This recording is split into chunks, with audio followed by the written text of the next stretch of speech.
இந்த மாதிரி ஆம்கோல் curve mark பண்ணதுக்கப்புறம் இந்த கர்வ் வந்து எப்படி நம்ம கரெக்டாக தான் மார்க் பண்ணியிருக்கோமான்னு எப்படி செக் பண்ணுறதுன்னு பார்த்துடலாம். இந்த மாதிரி அளவு ப்ளவுஸை பேக் சைட் பார்த்து போட்டுட்டு கரெக்டாக அந்த ஷோல்டர்லேருந்து டேப்பை வச்சுக்கோங்க. இந்த மாதிரி ஷோல்டர்லேருந்து அந்த கர்வ் வந்து எப்படி வளைஞ்சு போயிருக்கோ அதே மாதிரி டேப்பை வச்சு அட்ஜஸ்ட் பண்ணிட்டு வாங்க. இந்த மாதிரி பார்க்கும்போது இதில் பார்த்தீங்க அப்படின்னா 7.5 இன்ச் இருக்குது. இந்த 7.5 இன்ச்சை எப்படி வந்து நம்ம செக் பண்ணணும் அப்படின்னா, மேலே வந்து ரெடி அளவு வந்து இந்த மாதிரி மார்க் பண்ணிக்கோங்க. ரெடி அளவு 1/2 இன்ச் மார்க் பண்ணிவிட்டு அந்த ரெடி அளவில் இருந்து தான் நம்ம அந்த மாதிரி உள்ளே வந்து ஒரு 1/2 இன்ச் வந்து தள்ளி கர்வ் வரையணும். இப்போ இந்த மாதிரி கர்வ் வரைகிறோம் இல்லையா, இந்த கர்வ் மேலே தான் நம்ம ஸ்டிச் பண்ணிட்டு வருவோம்.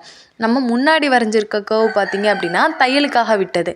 இப்போ இந்த மாதிரி மார்க் பண்ணதுக்கப்புறம் நம்ம இந்த மாதிரி டேப்பை கரெக்டாக இப்போ லைன் எடுத்ததில் டேப்பை ஈவனாக வச்சுட்டு இப்போ அந்த 7.5 இன்ச் கரெக்டாக இருக்கான்னு இந்த மாதிரி கையை எடுக்காமல் டேப்பை அட்ஜஸ்ட் பண்ணிட்டு வாங்க. இப்போ இதில் பார்த்தீங்க அப்படின்னா 7.5 இன்ச்சு பர்ஃபெக்டாக இருக்குது. இந்த மாதிரி தான் ஆம்கோலோடைய கர்வ் வந்து செக் பண்ணி பார்க்கணும்.